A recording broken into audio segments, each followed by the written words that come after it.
پنجاب میں تباہی مچانے کے بعد خوفناک سیلاب سندھ پہنچ چکا۔ گڈو بیراج پر 5 لاکھ سے زائد کیوسک پانی کا بہاؤ آخر کتنا خطرناک ہو سکتا ہے؟ سکھر اور کوٹی بیراج پر بڑھتی لہریں کس حد تک جائیں گی؟ کیا پنجاب سے آنے والے سیلابی ریلے سندھ کے کچے کے علاقے مکمل طور پر بہا لے جائیں گے؟ جامشورو اور بولا خان میں برساتی ریلوں نے گھروں اور زندگیوں کو کیسے ڈبو دیا؟ نوشہرہ و فیروز میں کشتی ڈوبنے کا واقعہ کسی بڑے خطرے کی طرف اشارہ کرتا ہے۔ پنجاب میں دریائے چناب، ستلج اور راوی کی طغیانی نے کتنے لاکھ افراد کو بے گھر کر دیا ہے؟ ڈیمز کے بھر جانے کا مطلب کیا مزید تباہی ہے؟ اور سب سے اہم سوال، کیا یہ سب محض قدرتی آفات ہیں یا پھر ہماری ناقص منصوبہ بندی اور حکمرانی کی ناکامی؟ آج کے ولاگ میں انہی سوالات کے جوابات آپ کے ساتھ شیئر کرتے ہیں۔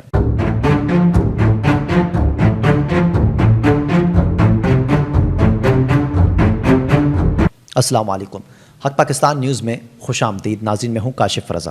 سندھ میں تباہی کا آغاز ہو چکا ہے۔ پنجاب کے بعد اب سیلاب نے سندھ میں اپنی پوری شدت کے ساتھ قدم جما دیے ہیں۔ اب سوال یہ ہے، کیا یہ قدرتی آفت ہے یا انسانی نااہلی کا نتیجہ؟ کیا ہم ہر سال یہی منظر دیکھنے کے لیے مجبور ہیں؟ اور کیا ہمارے ادارے وقت سے پہلے تیاری کرنے میں ہمیشہ ناکام رہ جاتے ہیں؟ گڈو بیراج پر پانی کی آمد میں اچانک اضافے نے صورتحال کو مزید سنگین بنا دیا ہے۔ یہاں پانی کا بہاؤ بڑھ کر 5,37,000 کیوسک تک جا پہنچا، جو کہ اونچے درجے کے سیلاب کی نشاندہی کرتا ہے۔ فلڈ فورکاسٹنگ ڈویژن لاہور کے مطابق نہ صرف گڈو بلکہ سکھر اور کوٹی بیراج پر بھی پانی کی آمد تیزی سے بڑھ رہی ہے۔ سکھر بیراج پر پانی کا بہاؤ 4,60,000 کیوسک ریکارڈ کیا گیا، جبکہ کوٹی بیراج فی الحال نچلے درجے کے سیلاب کا سامنا کر رہا ہے، مگر ماہرین خبردار کر رہے ہیں کہ یہ صورتحال کسی بھی وقت سنگین رخ اختیار کر سکتی ہے۔ اور اگر ہم اوپر کی طرف نظر ڈالتے ہیں تو دریائے سندھ میں کوٹ مٹھن، راجن پور اور چاچڑا شریف کے مقامات پر بھی پانی کی آمد اس وقت بڑھتی دکھائی دے رہی ہے۔ وہاں پانی کی سطح 11 فٹ 4 انچ تک بلند ہو چکی ہے۔ ناظرین، یہ اضافہ اس وجہ سے ہے کہ ہیڈ پنجن کا جو سیلابی ریلا ہے وہ کوٹ مٹھن کے مقام پر دریائے سندھ میں شامل ہوا ہے، جس سے کچے کے علاقوں میں اونچے درجے کا سیلاب برپا ہو چکا ہے۔ یہ وہ علاقے ہیں جہاں لوگ کھیتوں میں اپنی فصلوں کے ساتھ زندگی گزارتے ہیں، لیکن اب وہاں زندگی اور روزگار دونوں خطرے سے خالی نہیں ہیں۔ دوسری طرف دریائے چناب میں ہیڈ پنجن پر بہاؤ میں کمی آنا شروع ہوئی ہے۔ وہاں پانی کا بہاؤ 30,000 کیوسک کم ہو کر اس وقت 6,33,000 پر آ پہنچا ہے، مگر یہ کمی بھی خطرے کو ختم نہیں کر رہی۔ اب بھی انتہائی اونچے درجے کا سیلاب برقرار ہے۔ علی پور کے کچوں کے علاقوں میں خاص طور پر ملا والی میں پانی داخل ہو چکا ہے، جس کے باعث ہزاروں لوگ نقل مکانی پر مجبور ہو گئے ہیں۔ یہ سوال بھی ناظرین جنم لیتا ہے کہ جو لوگ دہائیوں سے ان علاقوں میں رہتے ہیں وہ ہر سال کہاں جائیں گے اپنے گھر اور یہ کھیتی باڑی چھوڑ کے؟ دریائے راوی میں ہینڈ سندھانی کے مقام پر بھی پانی کا بہاؤ میں کمی آئی ہے، لیکن درمیانی درجے کا سیلاب تاحال موجود ہے، جبکہ دریائے ستلج میں گرنا سنگھ والے پر طغیانی کا زور ٹوٹنے لگا ہے۔ وہاں پانی کا بہاؤ 78,000 کیوسک کم ہونے کے بعد نچلے درجے کے سیلاب میں تبدیل ہو چکا ہے۔ ہیڈ سلمان کی پر نچلے درجے اور ہیڈ اسلام پر درمیانی درجے کا سیلاب اب بھی جاری ہے۔ اس کا مطلب یہ ہے کہ پنجاب کے کئی اضلاع اگرچہ نسبتاً سکون کی طرف جا رہے ہیں، لیکن خطرہ اب بھی مکمل طور پر ٹلا نہیں ہے۔ اب بات کرتے ہیں سندھ کے علاقے جامشورو کی، جہاں برساتی ریلوں نے تباہی مچا دی ہے۔ تحصیل بولا خان کے کئی علاقے پانی میں ڈوب چکے ہیں۔ نہ صرف گھروں میں پانی داخل ہوا بلکہ بجلی اور گیس کا نظام بھی معطل ہو چکا ہے۔ شہریوں کا مال و اسباب ڈوب چکا ہے اور لوگ اپنی جانیں بچانے کے لیے اس وقت مصروف ہیں۔ اور ناظرین، ندی نالوں میں طغیانی کے باعث ہزاروں افراد اپنی بستیوں کو چھوڑ کر محفوظ مقامات کی طرف نقل مکانی کر رہے ہیں، لیکن سوال ایک اور یہ ہے کہ کیا ان محفوظ مقامات پر ان کے لیے سہولتیں موجود ہیں؟ اسی دوران نوشہرہ فیروز کے علاقے کمال ڈیرو میں ایک کشتی دریائے سندھ میں ڈوب گئی۔ خوش قسمتی سے اس میں سوار 5 افراد کو ریسکیو کر لیا گیا، لیکن یہ واقعہ واضح کرتا ہے کہ دریائے سندھ کے اطراف کشتیوں پر سفر کتنا خطرناک ہوتا جا رہا ہے۔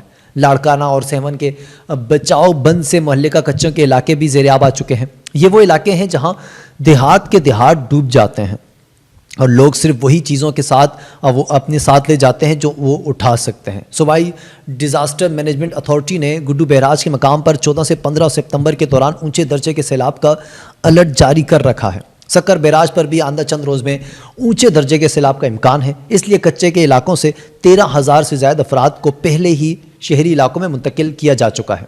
لیکن کوٹری بیراج کی بات کریں تو وہاں مقامات پر نچلے درجے کے سیلابی صورتحال اب بھی برقرار ہے۔ اور اگر پنجاب کی طرف نظر ڈالتے ہیں تو وہاں کی صورتحال اور بھی خوفناک ہے۔ دریائے راوی، ستلج اور چناب میں شدید سیلاب کے باعث اب تک 101 شہری اپنی جانوں سے ہاتھ دھو بیٹھے ہیں۔ 4700 سے زائد دیہات متاثر ہوئے اور تقریباً 4.5 کروڑ افراد براہ راست یا بالواسطہ متاثر ہوئے۔ ان میں سے 25 لاکھ سے زائد افراد کو محفوظ مقامات پر منتقل کیا گیا۔ پنجاب ڈیزاسٹر مینجمنٹ اتھارٹی کی رپورٹ کے مطابق دریائے چناب میں 2469 دیہات متاثر ہوئے، دریائے ستلج میں 701 دیہات زیر آب آئے اور دریائے راوی میں 1498 دیہات متاثر ہوئے۔ یہ وہ علاقے ہیں جہاں کبھی سرسبز کھیت ہوا کرتے تھے، لیکن آج وہاں صرف پانی ہی پانی ہے۔ ریلیف کمشنر نبیل جاوید کے مطابق سیلاب سے متاثرہ اضلاع میں 392 ریلیف کیمپس قائم کیے گئے ہیں۔ 493 میڈیکل کیمپس بھی لگائے گئے ہیں تاکہ بیمار اور زخمی افراد کو علاج مل سکے۔ اس کے ساتھ ساتھ 422 وینٹری کیمپس قائم کیے گئے ہیں تاکہ مویشیوں کو بچایا جا سکے، کیونکہ کسان کے لیے مویشی ہی اس کے روزگار کا سہارا ہے۔ اب تک 20 لاکھ سے زائد جانور محفوظ مقامات پر منتقل کیے جا چکے ہیں۔ یہ اعداد و شمار ایک اور بڑی حقیقت کی طرف اشارہ کرتے ہیں اور وہ ہے ڈیمز کی صورتحال۔ دریائے ستلج پر موجودہ بھارتی بھاکھڑا ڈیم 88% بھر چکا ہے، پونگ ڈیم 94% اور تھین ڈیم 89% تک بھر چکا ہے۔ جبکہ پاکستان کی بات کریں تو منگلا ڈیم میں پانی کی سطح 93% تک جا پہنچی اور تربیلا ڈیم جو ہے وہ 100% تک بھر چکا ہے۔ اب سوال یہ ہے جب ہمارے ڈیمز بھر جائیں تو اضافی پانی کہاں جائے گا؟ یقیناً وہ سیلابی ریلوں کی صورت میں ہمارے شہروں اور دیہاتوں کو بہا لے جائے گا۔ اب اگر بین الاقوامی امداد پر نظر ڈالتے ہیں تو ترکیہ کی امدادی ایجنسی ٹیکا نے پنجاب کے سیلاب متاثرین کے لیے ہنگامی امدادی کاروائیاں شروع کر دی ہیں، لیکن کیا صرف بیرونی امداد ہی ہمارے مسائل کا حل ہے یا ہمیں اپنی پالیسی اور حکمت عملی بھی بنانی پڑے گی؟ اس تمام صورتحال کے دوران فیلڈ مارشل سید عاصم منیر صاحب نے قصور، لاہور، ملتان اور جلال پور پیروالا کے متاثرہ علاقوں کا دورہ کیا۔ انہوں نے کہا کہ ریاست پر ہر سال یہ جو قیمتی جانیں اور املاک کا نقصان ہوتا ہے اس کے متحمل نہیں ہو سکتے۔ انہوں نے انفراسٹرکچر ڈیولپمنٹ اور بہتر طرز حکمرانی پر بھی زور دیا تاکہ آئندہ ایسی تباہی سے بچا جا سکے۔ فیلڈ مارشل نے متاثرین سے ملاقات کی، ریلیف کیمپس کا دورہ کیا اور پاک فوج، ریسکیو اہلکاروں اور پولیس کے حوصلے کو سراہا۔ متاثرین نے پاک فوج کے بروقت مدد پر شکریہ ادا کیا، لیکن ایک سوال ہے کہ کیا یہ اقدامات وقتی ہیں یا مستقل؟ کیا ہم آئندہ سال پھر اس طرح کے سیلاب کے منظر دیکھ سکیں گے یا ہم نے اس تباہی سے کوئی سبق سیکھا ہے؟ ناظرین، یہ وہ سوالات ہیں جو ہر پاکستانی کے ذہن میں ہیں اور ان کے جوابات آنے والے دنوں میں ہمارے فیصلے اور ہمارے اقدامات کی صورت میں دیے جائیں گے۔ اس حوالے سے ناظرین آپ کی کیا رائے ہے؟ کامنٹس کر کے اپنی رائے ضرور دیں اور مزید اپڈیٹ کے لیے دیکھتے رہیں حق پاکستان نیوز۔ کاشف رضا کو اجازت دیجیے، اللہ حافظ۔